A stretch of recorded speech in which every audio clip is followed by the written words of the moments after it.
Olá, pessoal, sejam bem-vindos ao canal Paixão Analítico e à playlist O Estranho.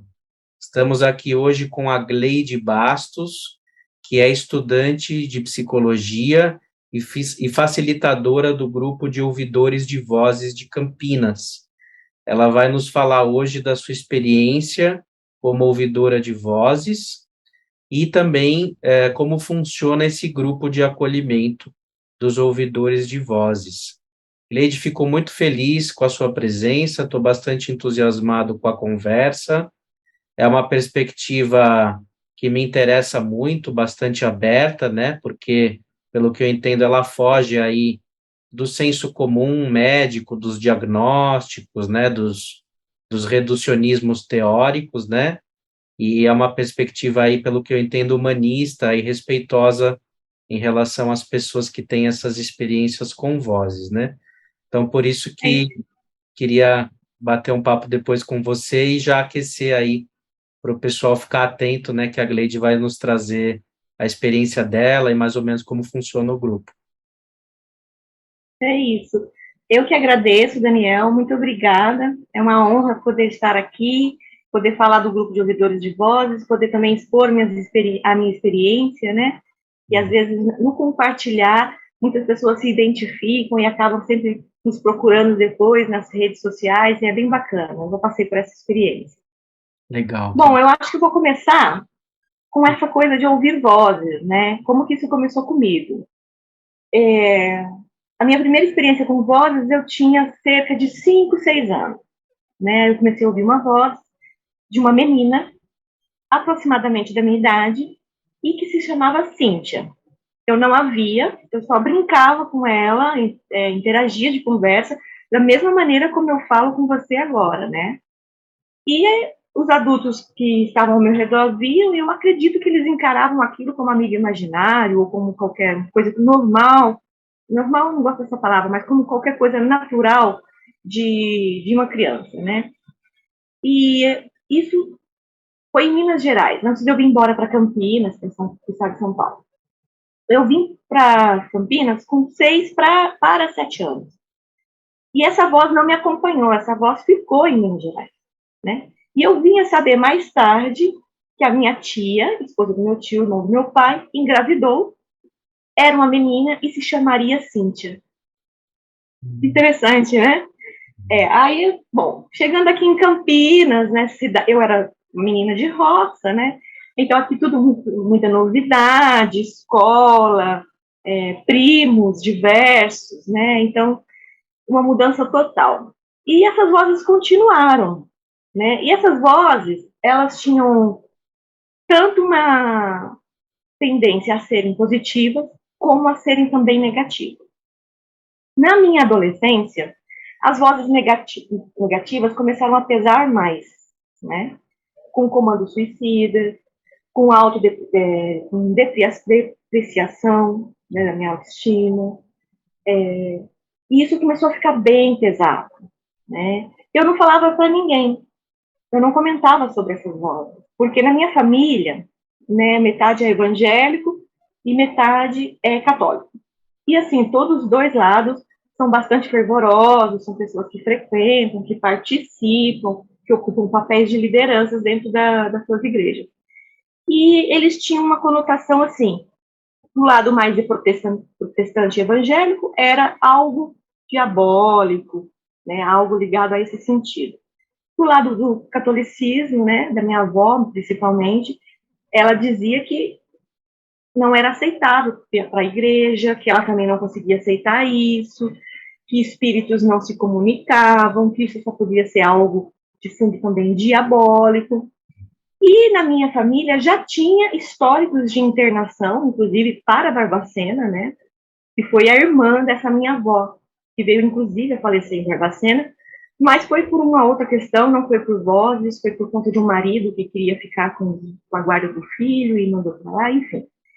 Então, a mentalidade naquela época era essa: ou era algo diabólico, ou era algo com relação a um problema mental grave e que precisava ser excluído para ser tratado.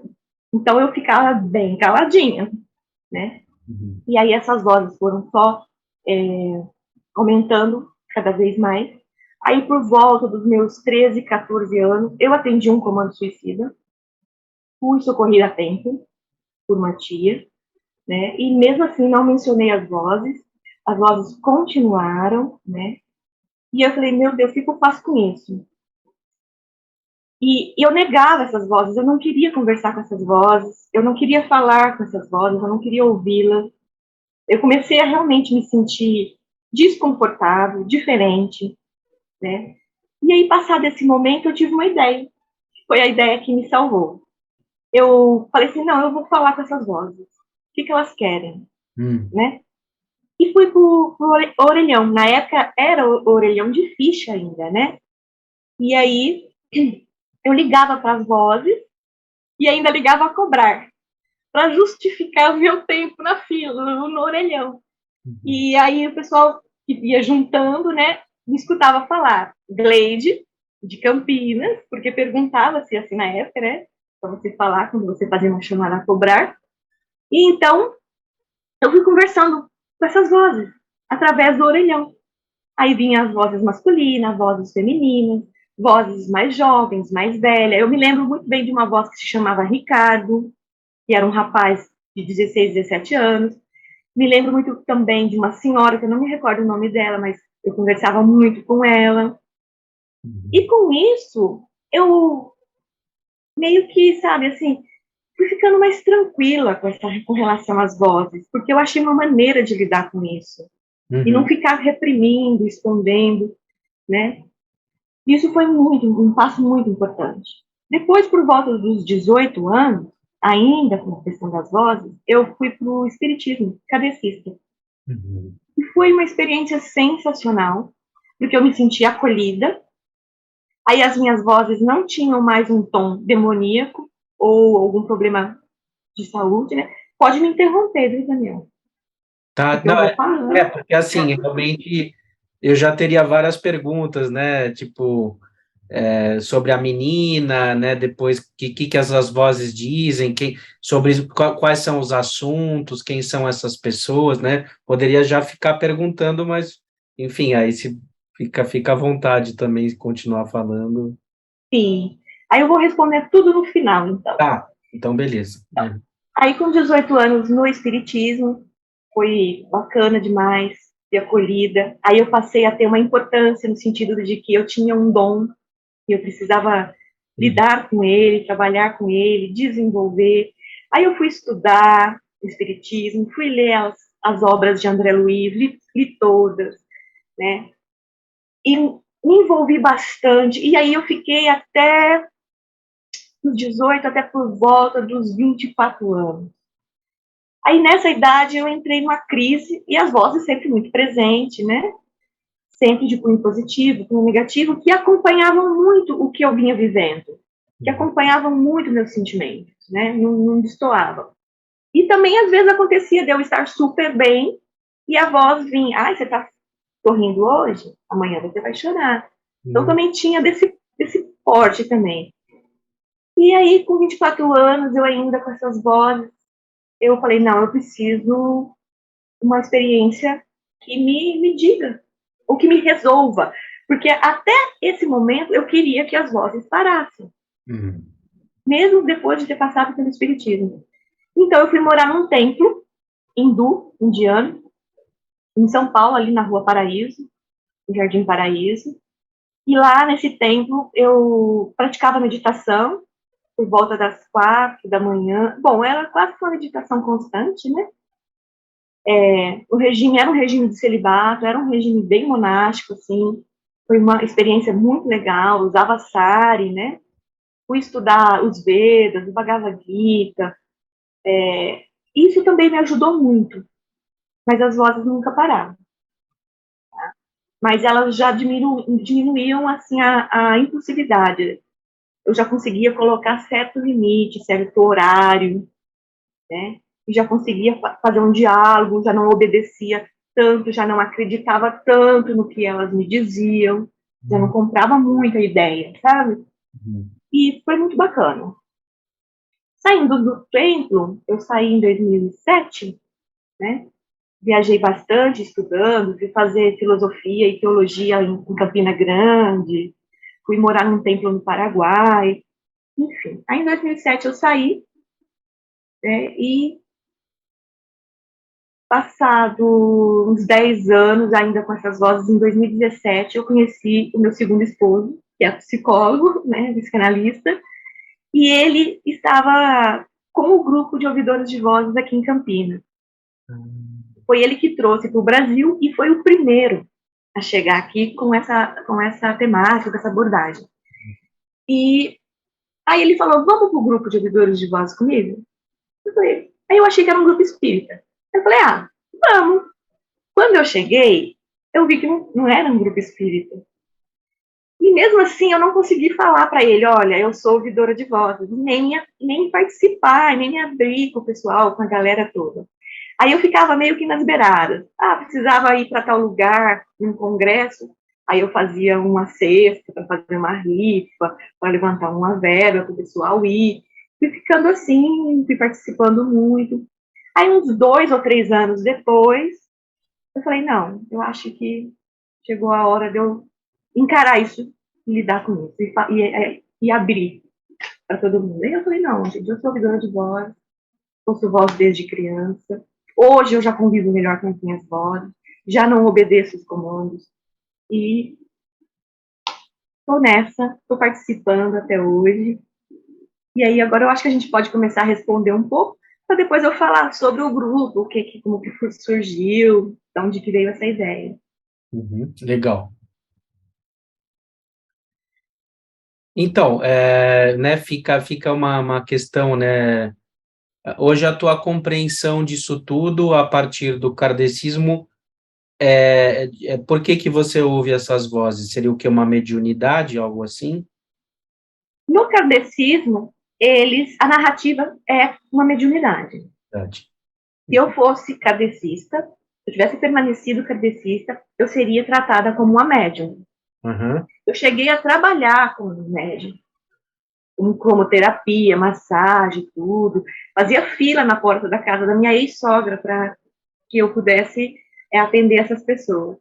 Uhum. Foi uma experiência muito bacana também, teve muitas experiências assim surreais.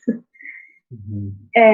Mas para mim, hoje, eu Hoje. entendo como uma experiência humana, Uhum. tá? Eu procuro não dar uma interpretação. Eu sou uma pessoa que tem alucinações. Eu não gosto dessa palavra, Uhum. alucinações auditivas, porque eu acho que ela já te coloca num lugar de diagnóstico. Sim, muito carregado, muito impregnado, né, de preconceito, né? Sim. E eu sei muito bem como eu sofri e ainda sofro com o preconceito, ele ainda existe, né? Então eu procuro não dar uma interpretação teórica para essa experiência, tá? Eu acredito que é uma experiência humana, faz parte do ser humano. Na história está recheada de pessoas que ouviam vozes. A própria Bíblia está recheada também de pessoas que ouviam vozes. Nós temos Joana d'Arc também, ou fora da Bíblia, né? O próprio Jung, né? Que tem uma admiração profunda, era ouvidor de vozes, né? Van Gogh também teve uma experiência bem negativa, como foi tratado o caso dele. Enfim, a história da humanidade está carregada de ouvidores de vozes. Inclusive, tem um psicólogo americano, Julian James, se eu não me engano, que fez uma pesquisa e ele, na pesquisa dele, ele colocou que até 1300 antes de Cristo era absolutamente natural ouvir vozes. Aí nós temos aí a Odisseia, a Ilíada, enfim, vários relatos de literatura que apontam não só a audição de vozes, como também a visão, né? Então, houve época em que era considerado um dom, pessoas vinham de longe para consultar um oráculo, né? A pessoa que ouvia vozes, né? E aí, com o tempo, houve um tempo em que essas pessoas eram queimadas, né? Aí eu costumo dizer que a gente escapou da fogueira da Inquisição e depois caímos na frigideira da psiquiatria. É Foi verdade, por aí, né? pois é. E ao longo da história da humanidade, ouvir vozes foi tomando esses lugares diferentes, né? Então, para mim, hoje, faz parte da experiência humana. Tá? Às vezes, eu nomeio como vozes da minha alma, porque elas ressoam muito com o que eu estou sentindo, e eu entendo elas da seguinte maneira: elas têm muito a ver com o meu sentimento no momento, né? E também foi feita uma pesquisa, inclusive, deixa eu até pegar aqui, nesse livro aqui, ó, deixa eu... A Voz Interior, ele é do Paul Baker, que também é uma liderança, uma pessoa fantástica, e também facilitador de grupos, né? Veio para participar do congresso em Porto Alegre. Neste livro aqui tem a apresentação de algumas pesquisas, e aqui nesse livro diz que 4% da população mundial ouve vozes. Então, assim, ouvir vozes, um sintoma não fecha diagnóstico. Ouvir vozes em si não é uma doença, não é uma patologia, né? E a gente precisa ainda trabalhar muito em cima disso, trazer muito isso, explorar muito isso. No Brasil, nós já estamos com muitos grupos, mas ainda é pouco. E com relação à menina, você tinha uma pergunta? Qual era? Não, essa menina, ela era filha, uma filha... A que nasceu e veio ter o mesmo nome? Isso. Ela era filha do meu tio paterno. Do seu tio... E não do meu pai. E ela nasceu depois que você conheceu a voz da... É Cíntia, né, o nome dela? Eu conheci primeiro a voz. A voz da Cíntia, Cíntia, e depois veio uma criança chamada Cíntia, que efetivamente. veio a se chamar Cíntia. Eu já estava em Minas, eu já estava em Campinas, eu não tinha comunicado isso com ninguém, não falei para ninguém. É que você falou para o teu tio, olha, eu tenho uma amiga chamada Cíntia, e aí ele foi lá e deu o nome de Cíntia. Não, ele não sabia disso, tá? Ninguém sabia. Eles me viam brincando, conversando, mas ninguém prestava atenção, né? Eu não comentava, para mim era a coisa mais natural do mundo, né? Ouvir uma voz. E é a mesma Cíntia?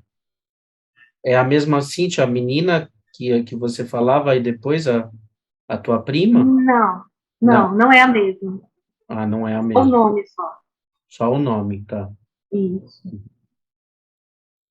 E Daniel, é assim, dentro dos grupos, a gente acolhe todas as narrativas. Se você chegar num grupo, né, ele é um grupo de ajuda mútua, se você chegar no grupo e falar assim, olha, Gleide, eu entendo as minhas vozes como meus ancestrais, que eu tenho contato com eles. Bem-vindo, ok? Aí se você chega no grupo e fala, eu entendo as minhas vozes como uma alucinação, eu preciso da medicação, eu já faço tratamento no CAP, né? A gente acolhe também. Também é respeitado mesmo a pessoa que vem com a ideia patológica da coisa. Assim. Sim. Aqui em Campinas, nós tínhamos um grupo de ouvidores de vozes dentro do CAPS. A ideia é voltar com isso. Tá? Dentro do grupo que acontece no sábado, tem muitos usuários do CAPS. Muitas pessoas já com históricos de manicômios, passagens de histórias tristes, né, dentro do manicômio, tortura, choque elétrico, enfim. Que hoje tem outro nome, né? Eletroconvulsoterapia. E se você chega no grupo e fala, eu entendo que eu tenha um dom, que seja espírito ou extraterrestre, nós acolhemos da mesma forma. Porque o que acontece? O que é importante a gente salientar aí? A relação com as vozes. Dentro do grupo de ouvidores de vozes, ligado à Intervoice, nós nos preocupamos com a relação com as vozes. Porque o primeiro passo, ele é difícil, que é o passo da aceitação. Você aceitar que você é um ouvidor de vozes. Né? O pessoal da Humanas tem uma frase que eu gosto muito. A gente só consegue transformar aquilo que a gente aceita, né? A gente só consegue modificar aquilo que primeiro a gente aceita. Então, esse é um dos primeiros passos. Ok, eu me entendo como ouvidor de voz. E depois entender que faz parte da experiência humana. independente da narrativa que você apresenta. Espírito, patologia, dom, alucinação, enfim. Lá nós não estamos lá para dar interpretação, para julgar o que vem a ser as vozes. A gente acolhe, troca estratégias para lidar com as vozes, porque as vozes de comando negativo, elas pesam muito, a pessoa acaba sucumbindo, acaba cedendo, né? Então, a gente trocando as nossas experiências, a gente se fortalece, a força do grupo é essa. Né? E nós estamos com 180 e poucos grupos, 140 e poucos grupos no Brasil. Acho que 180 para 200 no mundo todo. Quando que essa história começou? Começou lá na Holanda, com um professor psiquiatra chamado Marius Holmes. Inclusive, ele esteve também aqui no congresso, que eu acabei não indo, mas meu esposo foi. Ele tinha uma paciente que se chamava Patsy Age. E a Patsy apresentou para ele essa pesquisa do Julian James sobre as vozes até 1300 a.C. serem uma coisa completamente natural. E ela falou, olha, você acredita num Deus que você não vê? Por que você acha que as minhas vozes não são reais? E ele, como psiquiatra, já estava tendendo a deixar essa linha mais biomédica, né, mais medicamentosa. Ele falou assim, por que não? Aí eles montaram um grupo, esse grupo foi para a televisão. No dia que eles encerraram o programa, a entrevista de televisão, o canal recebeu 400 ligações de ouvidores de vozes, dizendo que, apesar das vozes, conviviam bem com essas vozes. E daí a coisa foi tomando proporções, foi crescendo, foi aumentando os grupos, né? E chegou ao ponto que nós estamos hoje, com essa quantidade de grupos online. Nós temos no Brasil grupos de pesquisa, no Sul, o pessoal do Sul, a professora Clarissa, trabalha com crianças que ouvem voz. Então, nos congressos são apresentadas todas essas pesquisas, é muito bacana. Que legal, que legal. Fico muito contente, nossa, né? Porque realmente, assim, a ideia do trabalho aqui nessa playlist, O Estranho, né? Que está dentro de um canal de psicanálise, é de não julgar, não debochar e não diagnosticar, e também de não ficar naquela posição do ceticismo tóxico, né? Que é assim, porque eu não escuto, porque eu não vejo, então não existe. Né? Uhum. Quer dizer, é muita pretensão nossa achar que os nossos sentidos são o parâmetro do que é a realidade, né? Nós não temos condições de avaliar o que é a realidade para muito além da nossa percepção, mas não quer dizer que a percepção ou a realidade do outro não seja verdadeira, né? Então, por isso que eu tenho dito aqui que, na minha opinião, a posição sadia do psicanalista, que eu acho que é a posição forte, de qualidade do psicanalista, é acreditar no fantástico, seja nas vozes, nos espíritos, acreditar em tudo isso, porque se você duvida, se você diagnostica, dependendo da forma como você faz isso, você cria um buraco entre você e o paciente. Então, por exemplo, eu tenho uma conhecida minha que ela chegou e para a analista dela e falou, olha, eu acho que eu acredito em espíritos, né? E aí a analista diz, depois de tanto tempo de psicanálise, você acredita em espíritos? Aí ela se calou sobre esse assunto, né?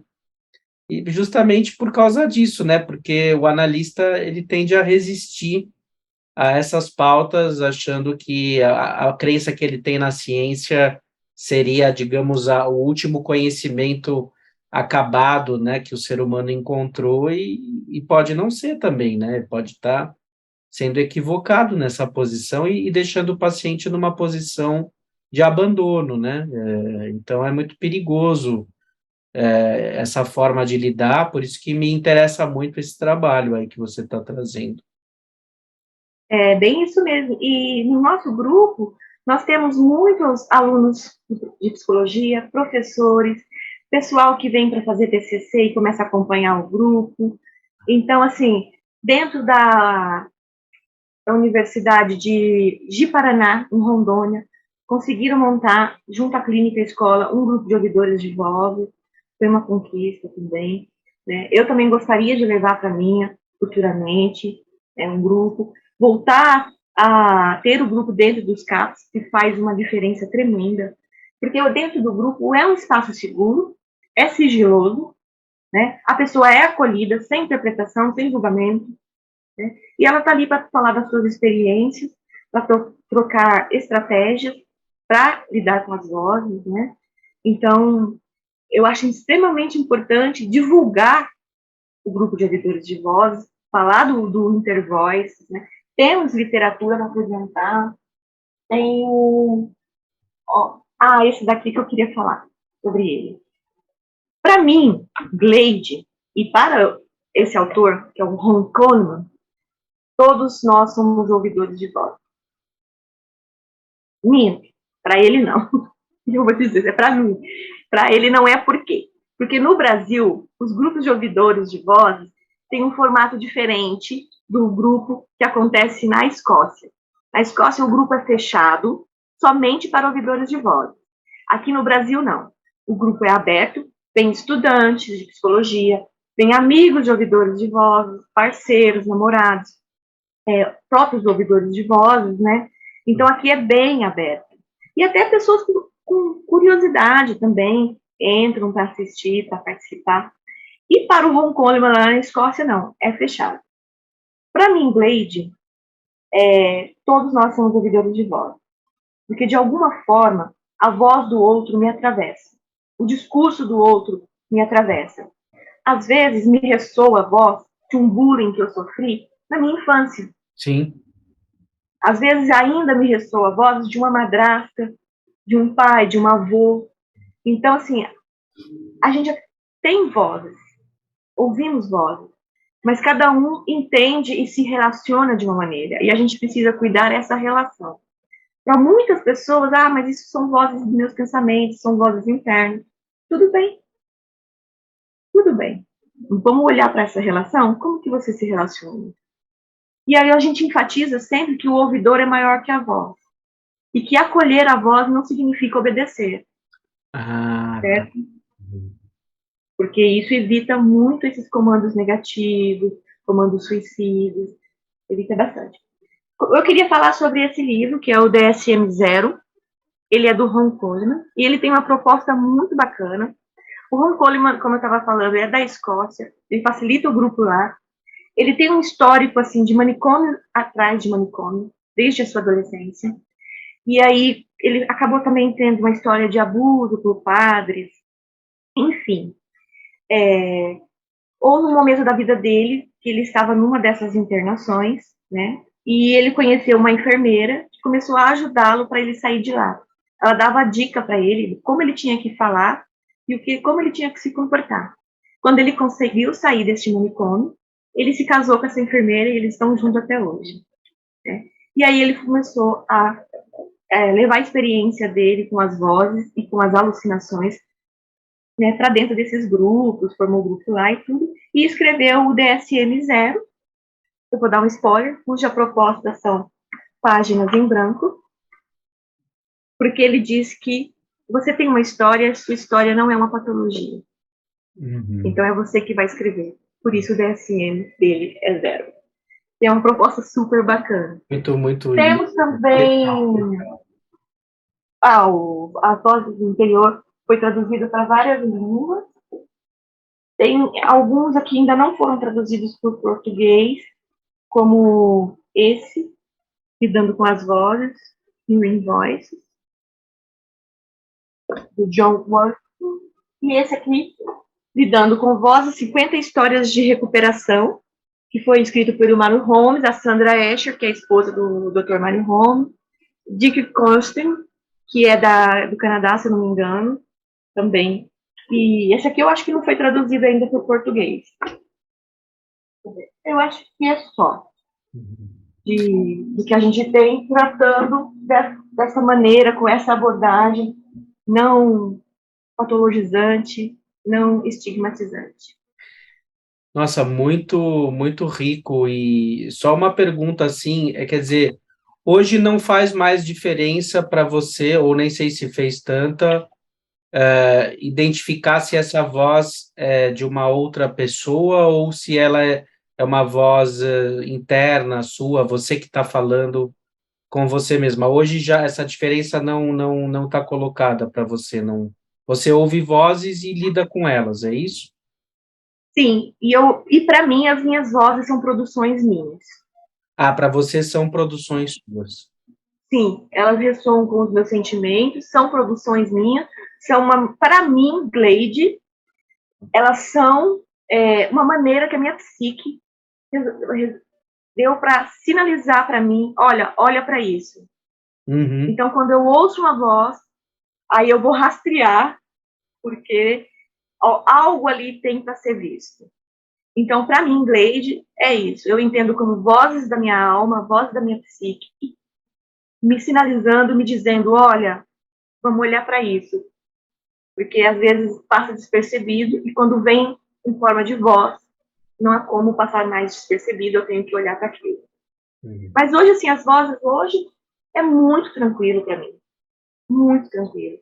Muito de vez em quando eu ouço alguém me chamar e aí eu paro, olho se tem alguém. Se tem alguém, eu pergunto: você me chamou? Porque não dá para identificar, sabe? E aí, quando eu vejo que não é ninguém, eu falo: ah, então tá aqui. Ah, a voz era de quem? Ah, a voz era da minha avó.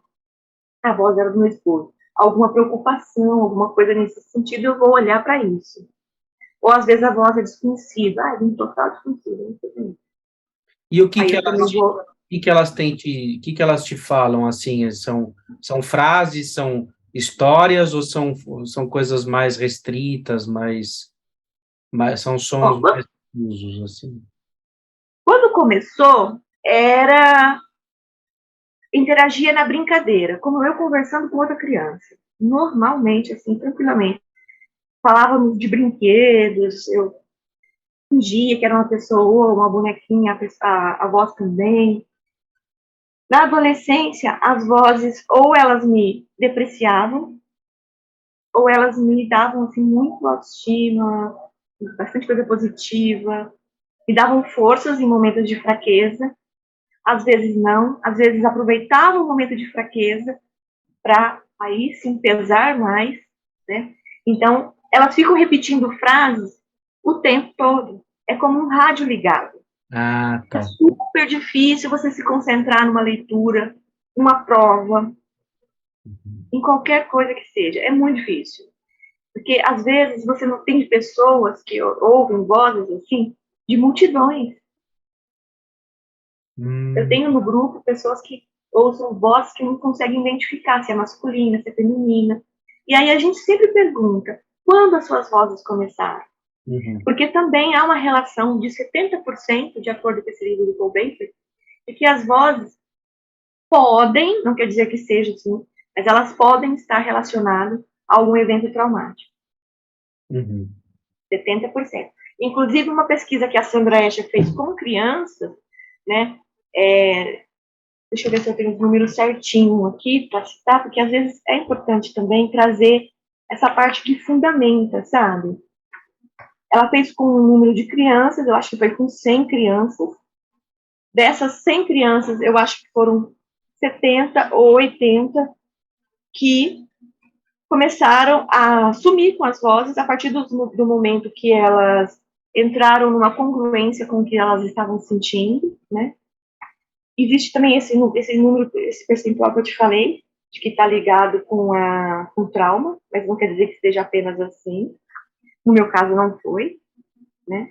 Mas dentro do grupo tem bastante pessoas que surgem as vozes em momentos de separação dos pais, mudança de cidade, enfim. E lá o espaço é para isso, é para acolher todas as narrativas.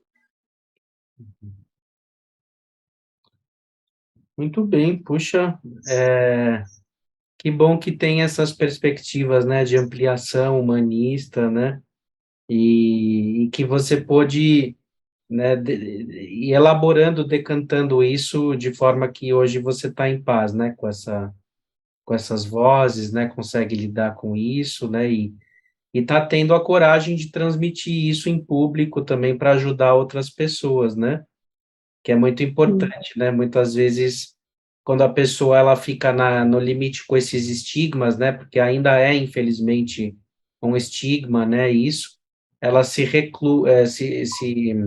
retraem, né, ficam reclusas e não querem falar a público, né, isso, né, então é importante aí, pessoal, quem estiver assistindo a gente, você que ouve vozes, conhece alguém, queira testemunhar, queira, né, compartilhar suas experiências com a gente, com o público, para ajudar outras pessoas, tá? A porta está aberta aqui, façam contato também com o canal ou procurem a Gleide também no Instagram, né? De repente você pode indicar um grupo, né, Gleide?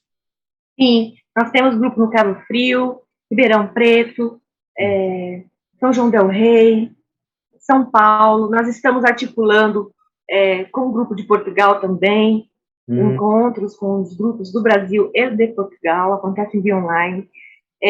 Nós estamos também articulando encontros regionais, porque nós temos o Congresso Nacional e o Congresso Internacional, né?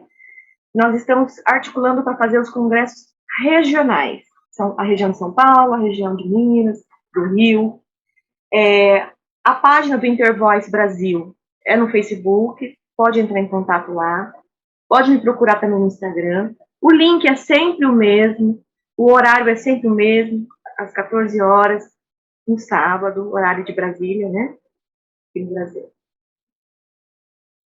muito bem. Bom, acho que é isso então, Gleide. Se você tiver algum comentário final, alguma palavra, senão acho que a gente pode encerrar. O que que você acha?